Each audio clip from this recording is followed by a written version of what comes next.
My brother Jason thought he had everything under control until he started lying in ways that would make even the devil blush. That day, he came home not empty-handed, but with dangerous secrets and friends who looked like they stepped out of a horror movie. Sarah Brooks, a successful black entrepreneur and founder of a fashion retail chain, enters one of her downtown stores. She's dressed modestly in a simple jacket and jeans, her hair tucked under a cap, wanting to stay incognito and observe her staff's customer interactions. Right away, she notices the young cashier, a tall white man with sharp features named Kenneth, as shown on his neatly embroidered badge, casting a cold, almost disdainful look her way. Sarah selects a few items and approaches the counter, expecting friendly service. But Kenneth's face turns rigid, his expression one of irritation, as if her presence disrupts the store's usual order. Sarah, smiling, greets him.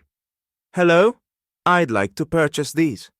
Kenneth presses his lips together and raises his eyebrows with a look of annoyance, scanning her items without a hint of courtesy. Then he pauses, glancing at her with open disdain. "You know, this isn't a market. We cater to people who can actually afford our products," he says, holding her gaze. Sarah keeps her composure, although she feels indignation rising within. She responds firmly, "I understand, and I plan to buy these items. Are you refusing to serve me?" Kenneth smirks, pushing the items aside. "These don't suit you, and you probably can't afford them anyway. We don't serve clients like you here." Fighting the sting of his words, Sarah locks eyes with him, refusing to back down. "Perhaps you've misunderstood. I'm ready to pay now." Kenneth's smile is crooked and dismissive. "You clearly don't get it. Get out, or I'll call security." Sarah notes his smug expression, realizing he truly believes he can decide who's allowed in her store. She sees a security guard approaching, clearly uninterested in the situation. Kenneth gestures toward her. That's her. She doesn't seem to understand she's not welcome here. Standing her ground, Sarah feels a mix of outrage and determination. Her thoughts whirl. This man really thinks he can just kick me out of my own store? She chooses not to escalate the scene, but resolves within herself that this is only the beginning. Calmly, she turns toward the exit, aware of the stares from customers silently watching, knowing she can't let this go. Once outside, Sarah feels the weight of what happened. Faces of her employees who count on her and loyal customers flash in her mind. She can't believe such blatant discrimination could occur in her own company. Already, a plan is forming in her mind. Tomorrow she'll return, determined to personally address this incident and turn it into a lesson for everyone in her company. The next day, Sarah returns to the store with a resolute mindset. Her look is entirely different from the previous day. She's dressed in a sharp dark blue suit, understated earrings, and she carries herself with confidence. Her goal is not just to get answers, but to put a definitive end to any such incidents in her company. Upon entering, she spots Kenneth at the cash register, engrossed in conversation with a co-worker. He doesn't recognize her, which only strengthens her resolve. Sarah walks past the register toward the back of the store, heading directly to the door marked Administration. She knocks briefly before stepping into the manager's office. Inside, she's greeted by George, a longtime friend and colleague who has worked with her since the company's founding. George looks surprised to see her, but one glance at her determined expression, and he closes the door behind her. "What's going on, Sarah? You rarely stop by unannounced," he asks, concerned. Sarah, not wasting any time, recounts the previous day's incident. She explains how Kenneth refused to serve her, made disparaging remarks about suspicious customers, and even called security to escort her out. George listens in silence, his face darkening as she speaks, and by the end, he looks visibly shocked. "I can't believe this happened in one of our stores," he finally says. "I've always believed we created a safe, respectful environment." Sarah takes a deep breath, collecting her thoughts. "I thought so too, George, but now I realize I missed something important. This may not be an isolated incident." George looks away, and Sarah senses he may be hiding something. She narrows her eyes, instinctively feeling there's a deeper issue here. "George," she asks quietly but firmly, Did you know about any similar situations? George sighs, as though gathering the courage, and then, in a lowered tone, begins. Sarah, there's something I need to tell you. This isn't the first time we've had problems with Kenneth. I've received complaints about his behavior. Some of our staff, especially black employees, have reported that he makes insulting comments and often treats them with disdain, but they're afraid to speak out openly. They fear for their jobs. These words stun Sarah. She stands there, speechless, floored by the idea that this could happen in her company without her knowing. You're telling me this has been going on for some time, and no one had the courage to tell me? Her voice is tense, barely containing her anger. George nods, regretful that he hadn't raised the issue sooner.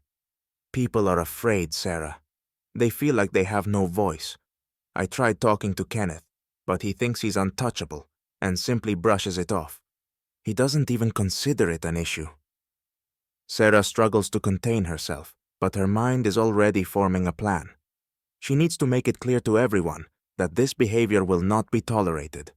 She has to protect her employees and clients, creating a place where everyone feels respected. All right, George, she says, clenching her hands into fists. We need to hold a meeting and discuss this openly, with everyone present.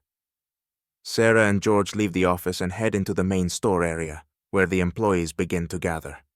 Sarah stands in the center, her gaze steady and resolute, immediately drawing attention. The staff members fall silent, watching her intently, and Kenneth approaches, now realizing who she is. His face goes pale, and he quickly loses his arrogant demeanor, looking unsettled. Sarah stops in front of him and, with calm authority, begins. I was here yesterday, Kenneth, as a customer, and instead of service, I received insults and was refused help. Can you explain why you acted that way? Kenneth swallows nervously, his eyes darting around. He tries to collect his thoughts, stammering. I was just trying to, keep the store safe. Some customers can look suspicious. Sarah continues to gaze at him calmly, allowing him to realize how flimsy his words sound. And you decided you have the right to judge people by their appearance. You decided that it's acceptable to treat someone like this? Kenneth flushes, trying to say something, but his excuses are pitiful. The surrounding employees and customers watch with interest as the scene unfolds. I want everyone here to understand that there is no place for discrimination in this company, Sarah announces loudly, her voice clear. We are a company built on respect and equality. I will not tolerate anyone treating employees or clients this way. Kenneth, you're fired. Gasps and whispers ripple through the store.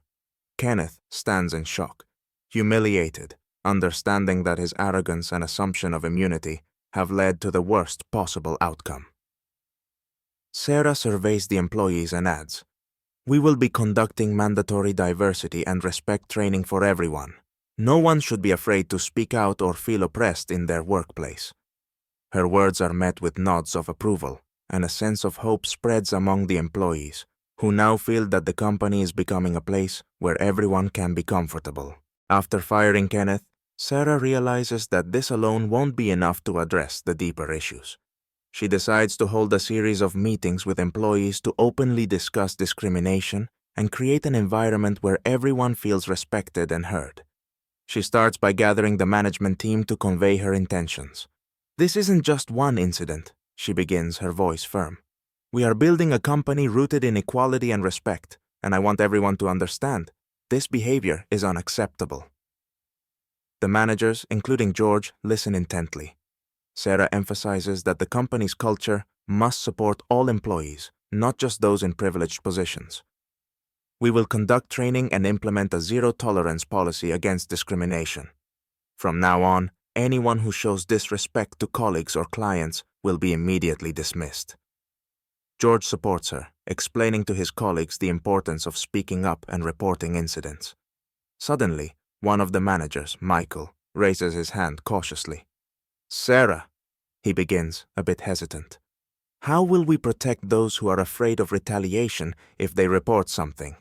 Not everyone is willing to speak out against their colleagues, especially someone with authority. Sarah pauses, considering his question, and then responds, "We'll create an anonymous reporting system. Any employee will be able to safely report a concern, and I personally guarantee that each case will be reviewed impartially. Our goal is to make this company a safe place for everyone." After meeting with the managers, Sarah holds a meeting with the entire staff. The atmosphere is tense but attentive. For many employees, this is the first time they see her as a leader committed to understanding their issues. She shares her vision for the company's future and explains how, together, they can transform the workplace culture. Some employees express gratitude for her open approach, while others share their own experiences with similar incidents. One young employee, Lisa, shyly raises her hand. "Sarah," she begins, trying to hide her nerves, "thank you for firing Kenneth. He often used rude and hurtful language toward us. I was afraid to say anything before, but now I have hope that this place will change."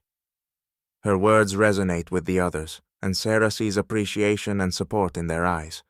She feels that her efforts are beginning to make a difference, knowing this is just the start of the journey.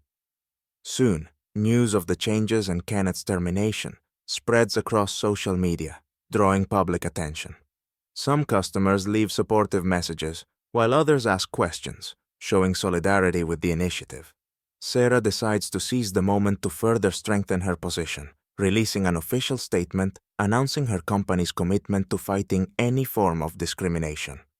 The message goes viral, with customers and employees from other stores commenting on the importance of such reforms. Sarah receives thank you letters from employees and clients, who are pleased to see justice becoming the norm in her company.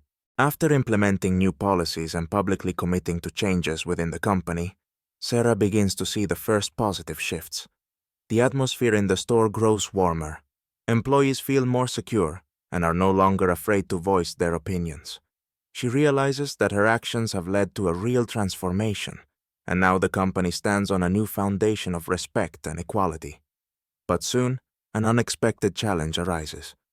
One of the city's largest newspapers publishes an article about her company's efforts to combat discrimination, subtly hinting that the changes may be temporary or merely surface level. This suggestion sparks a wave of discussion among both employees and customers. Sarah understands that she must take decisive action to prove her commitment. Sarah decides to organize an open forum with both customers and employees. She invites anyone who wants to ask questions, share stories, or offer suggestions. On the day of the forum, the store's event space fills with people, from regular employees to loyal customers who've come to show their support or voice their concerns. The atmosphere is initially tense, but Sarah confidently steps onto the stage and immediately begins speaking. "I'm here because I want you all to know the changes in our company are not temporary," she says firmly, looking directly at the crowd. "We are committed to learning and doing everything possible to make this a place where everyone feels respected and valued.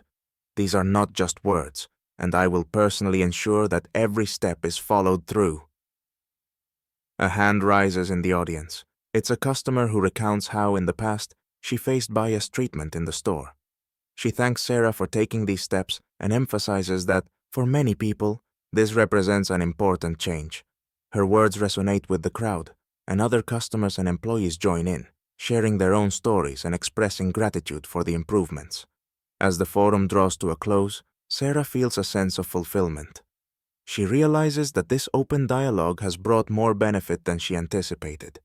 She observes clients exchanging words of thanks with employees and employees supporting each other, knowing their rights are now protected. In the following months, Sarah's company becomes a model for tackling discrimination. Customers appreciate her dedication to these values, and employees feel proud to work in a place where their rights are respected. Her efforts receive widespread attention on social media and even in news outlets, drawing interest from other business owners who want to implement similar practices. Now, Sarah is known as a leader who not only runs a successful business, but also cares deeply about social responsibility and equality. She feels she has achieved something far beyond simply addressing an issue in her store. She has helped change the lives of her employees and strengthened customer trust, turning her company into an example for others to follow.